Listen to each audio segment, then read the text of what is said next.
Gradients are awesome. Gradients are the slow transition from one color to another.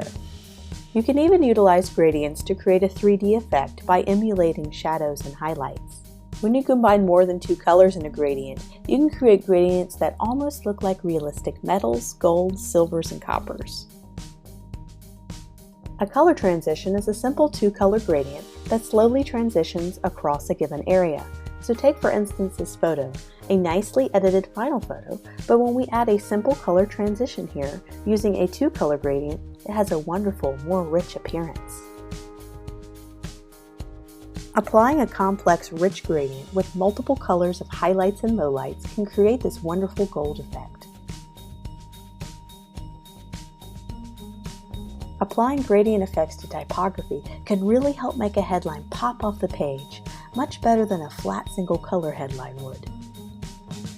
Later in this class, I'll get to show you how to create these gradients and color transitions on both text and photos in Adobe Photoshop and Illustrator.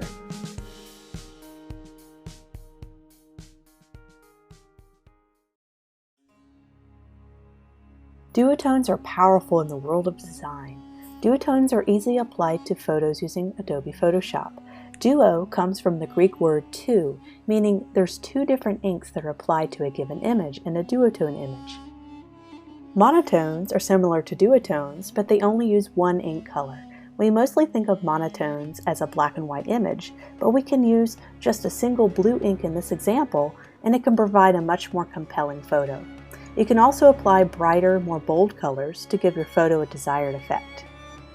Since duotones use two ink colors, you can have a darker color and a lighter color, and that adds a wonderful contrast to your photos.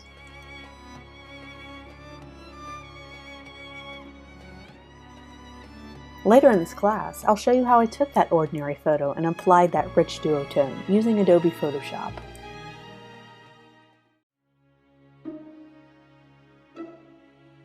One of the easiest ways to radically change an image is to mess with its blending mode. A blending mode is a transparency setting that allows images behind it to show up in different ways. You can adjust what's called the transparency on a photo, and it'll adjust how much is visible in a given layer. This is easily done by adjusting the transparency option in your layers panel.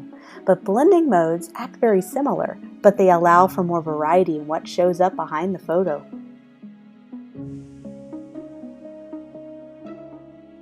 You can apply these blending modes to text to have bits of one character show through over another to create this neat overlapping effect.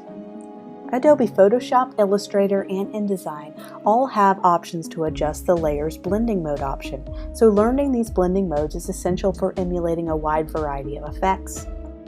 There are many blending mode options available to you, and I suggest playing around with different blending mode options to see how they affect your photos and layers.